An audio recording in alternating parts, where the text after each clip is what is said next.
مساء الخير للكل اللي عم يسمعونا عبر التردد 103.5 اف ام، ايضا للي عم يشاهدونا عبر صفحة الاذاعة راديو بوير وبوير عربي. اهلا وسهلا فيكم بحلقة جديدة من برنامج صحتك بالدنيا. رح كون معكم عماد خلف من وراء الميكروفون، وضيفتي بالاستديو الدكتور مروة عباس محمد، اختصاصية بطب النساء وجراحتها. اسمحوا لي رحب بضيفتنا لحتى نبدأ لقائنا. مساء الخير دكتورة، اهلا وسهلا فيك. مستمعينا إذا حابين تنضموا لنا تأغنوا لقائنا بتعليقاتكم بأسئلتكم، اليوم رح نحكي عن موضوع مهم كتير، هو الورم الليفي الرحمي.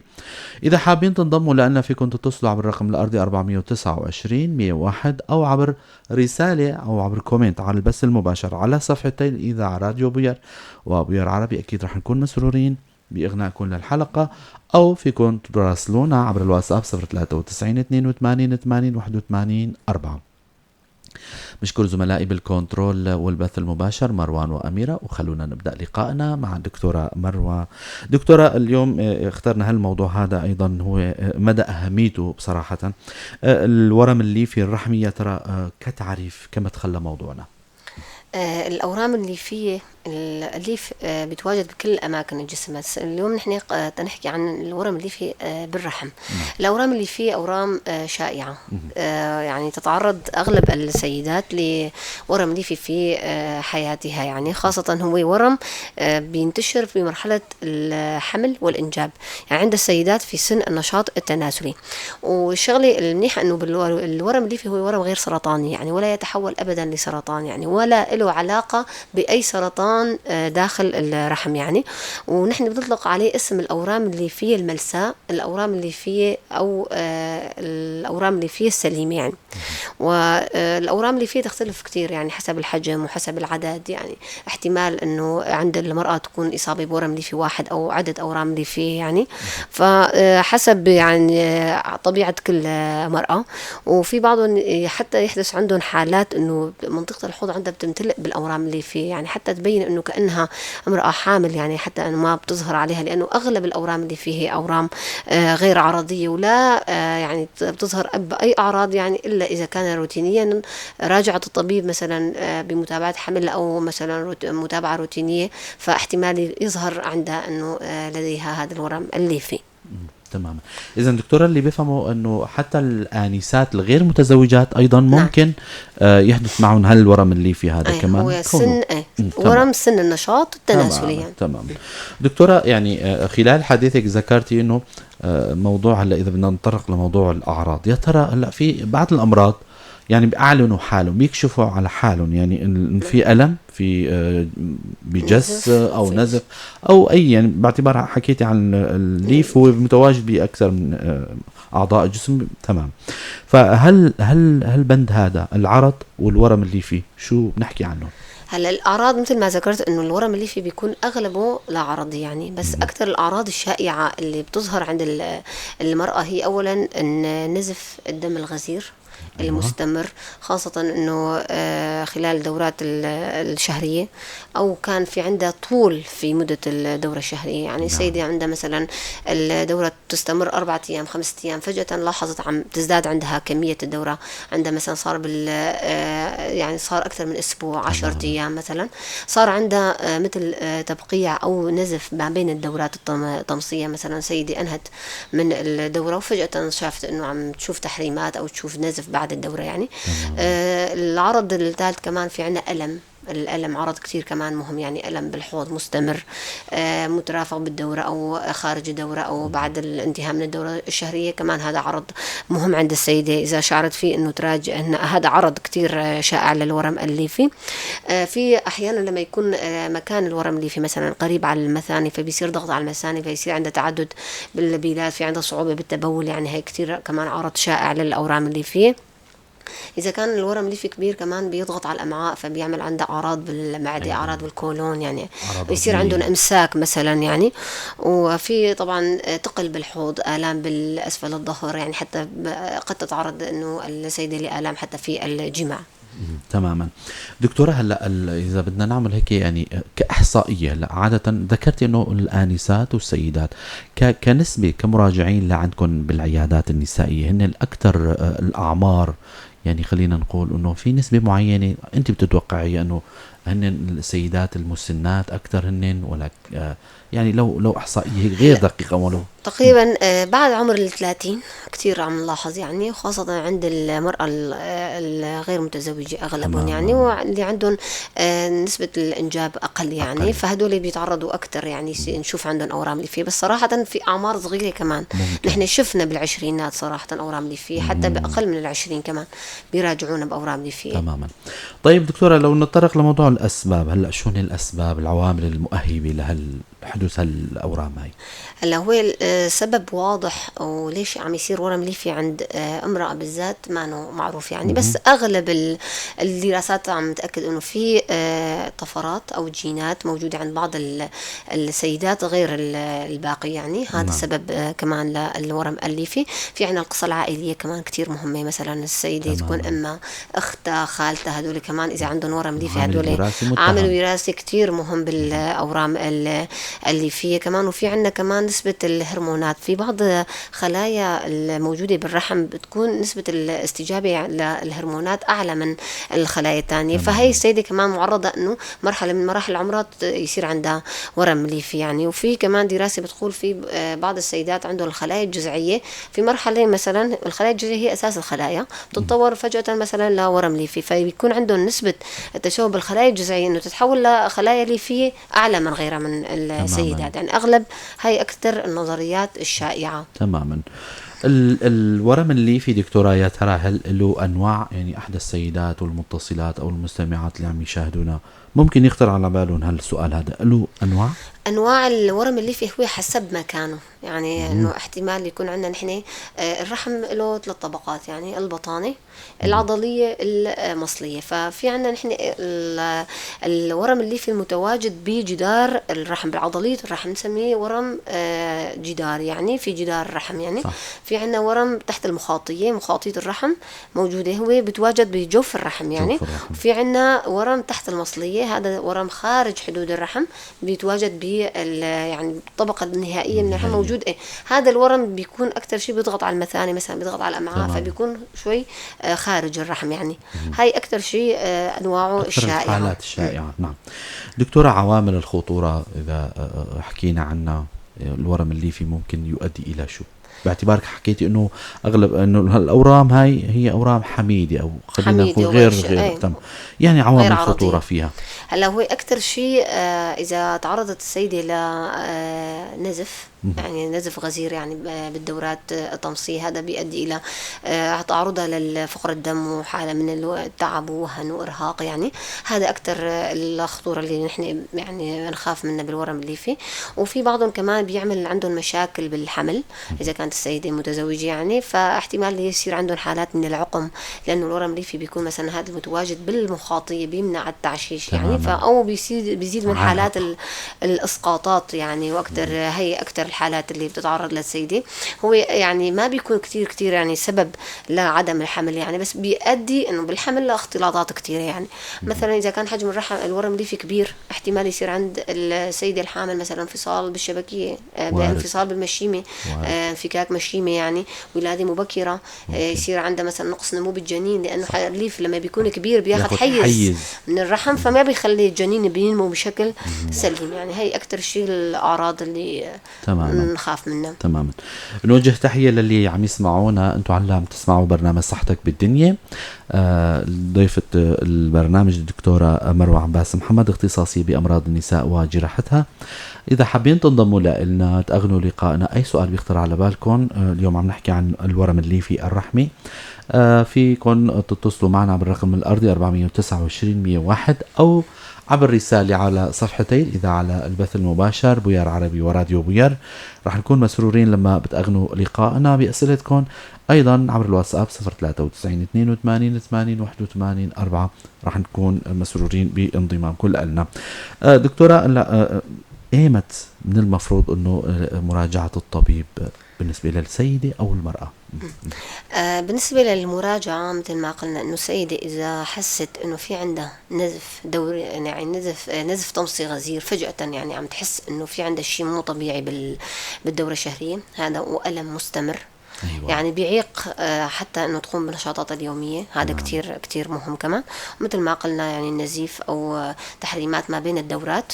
وفي عندنا كمان صعوبه تبول، وإذا كان في عندها شعور دائما بالتعب والإرهاق، أيوة. بيكون صاير عندها نزيف بالدورات، يعني هي ما عم تلاحظ أو ما عم تدير بالها إنه في عندها دورة غزيرة يعني، فيصير عندها أعراض من فقر الدم ونقص الحديد، فهي كمان إنه عرض مؤشر مهم. أيضا. أيوة، إنه في عندها مشكلة صايرة معها، فلازم تراجع الطبيب. أكيد. تمام. دكتورة، مضاعفات هالحالة هاي ذكرتي إنه ممكن يؤدي إلى مثلا إعاقة في الحمل ضمن حديثك، يعني ممكن يعيق شيء تاني أو هالمضاعفات هاي إذا المريض ما تشخص، إذا المريض أهمل حاله، المريضة ما راجعته الطبيب، ممكن لشو تؤدي يعني؟ هلا بالنسبة للورم اللي فيه يعني هو ورم سليم، ما بتحول لسرطان ونموه بطيء، بس في بعض الحالات بصراحة يعني كثير هو بالنسبة بس في مثلا فجأة بيتعرض لمثلا إذا كان ورم ليفي صار في نمو يعني سريع، صح. كان أكثر من التروية اللي عم تجي، يعني الورم الليفي دائما في عنده شريان عم يغذي هذا الشريان، مثلا إذا كانت يعني نسبة النمو الورم كان أكبر، فجأة بيصير عند السيدة ألم شديد، فهذا الألم بيكون نتيجة إنه الورم اللي فيه عم يكبر والتغذية عنده قليلة، فبيصير فيها تنخر. هذا بيصير يعني حالة بطن جراحي حاد، يعني أحيانا بيتعرضوا لألم شديد جدا، يعني هذه كثير حالات نادرة طبعا. فهاي الحالات يعني يجب يعني واحد دائما يراجع الطبيب مباشرة. تماما. دكتورة، ممكن الورم هذا مثل ما ذكرتي إنه يتحول لخراج، يتحول يعني استحالات بتحدث فيه، مثل ما قلنا يعني تنخر. هذا التنخر بيصير ألم شديد يعني عند السيدة، خاصة إذا كانت مثلا وصلت لمراحل كثير كبيرة وهي ما متابعة حالها. دكتورة، البدينات هن أكثر معرضة السمنة، صح. السمنة كمان مثل ما قلنا كمان عوامل الخطورة في عنا، يمكن ما ذكر نحن عوامل السمنة السبب أساسي، لأنه هن نحن قلنا الورم اللي له علاقة بالهرمونات، فالهرمون الاستروجين هو نسبته أعلى عند السيدات البدينة، فهي بتعرضهم أكثر كمان للإصابة بالأورام الليفية. فلهيك نحن كتير مهم نتبع نظام غذائي أكيد مثالي، سواء كانوا النساء أو الرجال يعني، لأن الورم الليفي ما له حصر على الرحم مثل ما ذكرتي. أكيد. دكتورة، الوسائل التشخيصية أنتم كأطباء نسائية كيف بتشخصوا المرض هذا؟ أنه خلاص عندك السيدة الفلانية عندك ورم ليفي والحالة هاي هيك. الورم الليفي بتشخص بالأمواج فوق صوتية بالإيكو، هو عند موجود في عيادة كل طبيب نسائية، فتشخيصه سهل بالإيكو، وبيبين معنا الحجم والموضع والمكان، وإذا كان في أكثر من ورم ليفي كمان بيتشخص. وفي عنا كمان الرنين الامرأة، هو الرنين مغناطيسي كمان، حتى عند الحوامل الآمن يعني نقدر نعمله يعني فهو كمان بيحدد لنا حتى درجة الورم، كبره، مكانه وين موجود يعني. وفي عنا كمان وسيلة تنظير باطن الرحم، إذا في عنا مثلا بوليباء أو مثل ما قلنا في أورام اللي فيه موجودة تحت المصلية، هاي تنظير باطن الرحم يعني بشخصها يعني هاي الحالات، هي كمان علاجية يعني. فينا بالتنظير كمان بنشيل الورم اللي فيه موجود تحت المخاطية. وفي هي أكتر شيء الوسائل اللي نحن عم نتبعها هدول هن يعني. في عنا تنظير بطن كمان، بس هي إذا بدنا علاج أكتر من تشخيص. دكتورة، هلا سؤال خطر على بالي، إذا راجعت المريضة وهي بحمل الأول وهي بين عليها أنه حامل، المراجعة الأولى للأطباء النسائية متعارف يعني نحن عنا معنا هالثقافة هاي إنه المريض أو حتى الصحيح يعني ما عليل يعني يراجع الطبيب والمراجعة الدورية. بين عندك المراجعة والمريضة هي حامل وفي ليف، شو يعني شو تصرفكم؟ هلا مثل ما قلنا يعني الورم اللي فيه حسب مكان تواجده وحسب حجمه.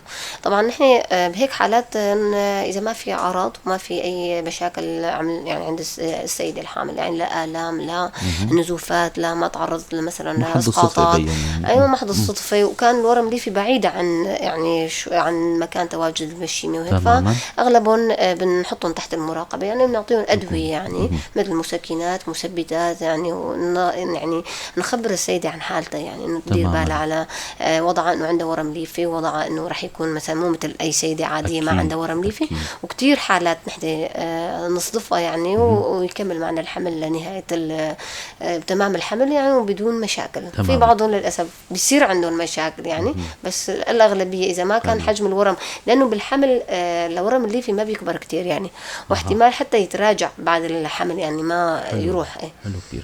طيب إذا وضعت الحمل بعد ما عملت الولادة، يعني خلصت من الحمل، وشو بتتصرف بهالورم هذا الموجود؟ تقترحوا على المريضة أنه تعمل عملية أو أي تصرف هلا آخر؟ بالنسبة للعلاج نحن العلاج هو حسب الأعراض.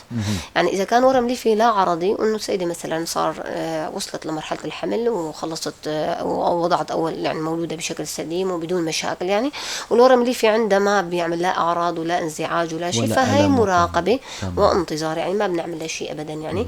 نحن بدنا نتداخل على الورم الليفي العرضي، واللي مثل ما قلنا إذا كان في نزف كتير قوي، إذا في ألم كتير قوي، إذا في عندها مثلا انضغاط على المثانة على الأمعاء يعني نحن أغلب الأحيان نتداخل لما يكون في أعراض. وفي عنا أدوية طبعا كمان مثلا أدوية تخفف من كمية النزف بالدورة، يعني هي عبارة عن حبوب، يعني حبوب منع الحمل كمان أحيانا بتفيدنا بهالحالة بغزارة الدم الطمس مثلا.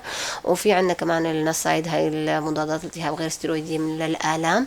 وفي عنا كمان اللولب الهرموني كمان بديل إذا كانت السيدة تعاني من دورات غزيرة، كمان هذا يعتمد على هرمون البروجسترون، لأنه هو البروجسترون بيخفف من يعني ما بيخلي يزيد الورم الليفي يعني. طبعا هاي الوسائل كلياتها ما بتقلص حجم الورم الليفي صراحة، بس بتخفف من الأعراض يعني. تمام. بس فهي هي الخيارات الموجودة فيه. في كمان خيارات غير جراحية نحن نسميها تصميم الشرايين الرحمية، صراحة ما متوفر عنا يعني. هاي التداخل بالأشعة التداخلية، يعني بيتدخلوا على الورم الليفي مثل نفس القسطرة القلبية يعني نفس المبدأ، فبيفوتوا على الورم الليفي بيعملوا مثلا تصميم للشريان اللي عم يروي، فهو خلال 3 يعني بالأشهر بيتراجع الورم الليفي. هذا بيفيد كعلاج كمان، إنه الورم الليفي من حجم الكبير بيصير صغير يعني.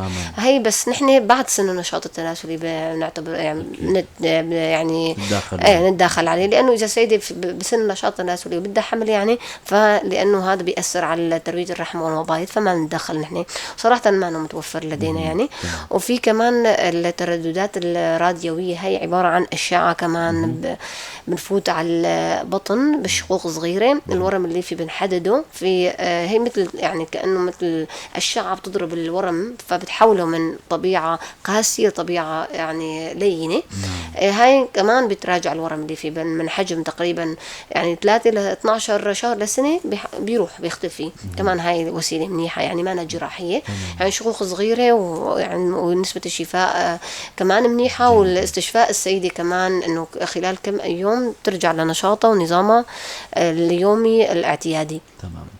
بنشكر الجميع اللي عم يراسلونا بيعطوا لنا سلامات. اكيد نحن مسرورين بانضمامكم للبث المباشر لنا.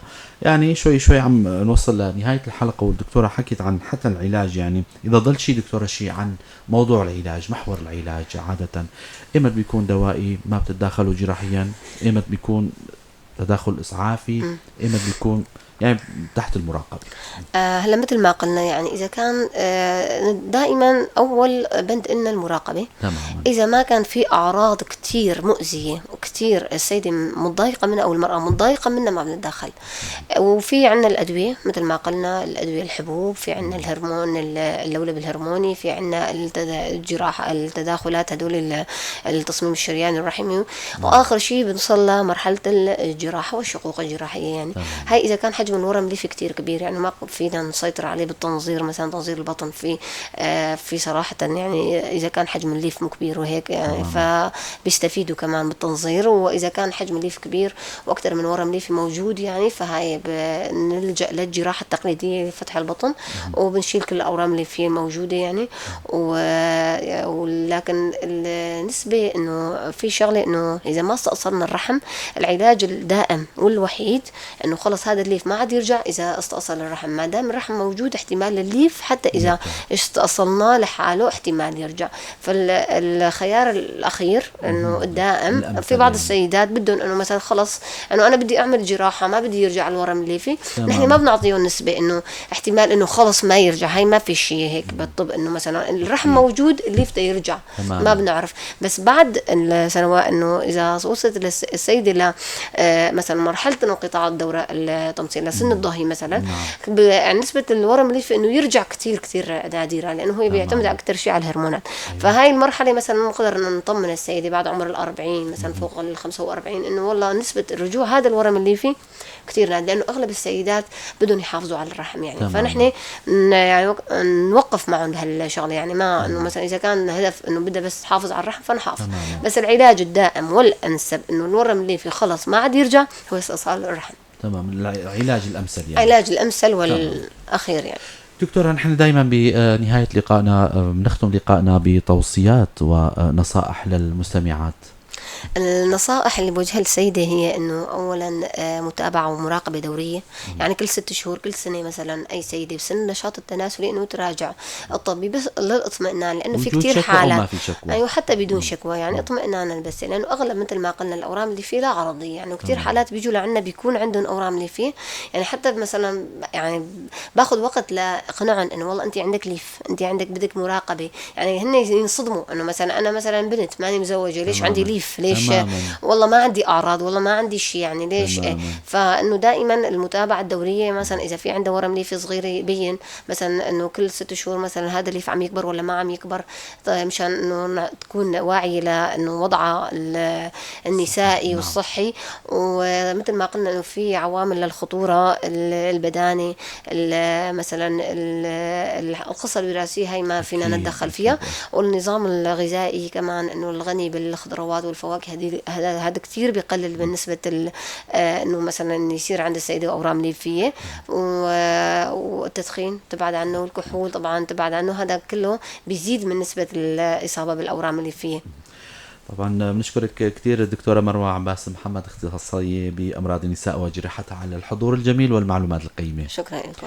شكرا لزملائي بالكنترول والبث المباشر، وشكرا لحسن متابعتكم وإصغائكم لنا متابعينا ومستمعينا.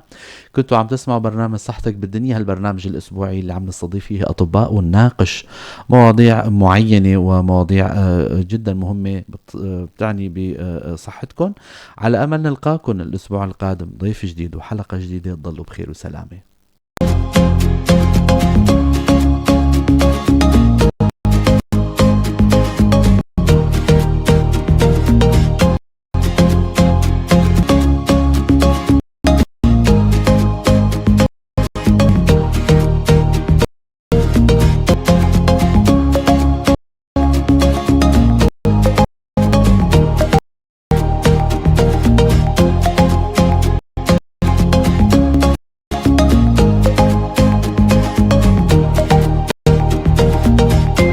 صحتك بالدنيا، هذا البرنامج برعاية مركز الدكتور بندر محمد، الأخصائي في جراحة الوجه والفم والفكين. المركز مختص بالتجميل وزراعة الأسنان. مركز بندر محمد يقدم كافة الخدمات السنية: تجميل الأسنان، معالجة الأسنان بأحدث الأجهزة والأنظمة، معالجة أسنان الأطفال ضمن المركز تحت التخدير العام، عمليات الزرع بأحدث الأجهزة والتقنيات، جراحة الوجه والفم والفكين بالأنظمة الحديثة، تبييض الأسنان بالمواد المستوردة والتقنيات الحديثة، أيضا تجميل الأسنان بطرق حديثة وسهلة. ولا ننسى ابتسامة هوليود الشهيرة. مركز الدكتور بندوار عدنان محمد، قامشلو بجانب مشفى الرحمة. الاستعلام هاتف 433 226.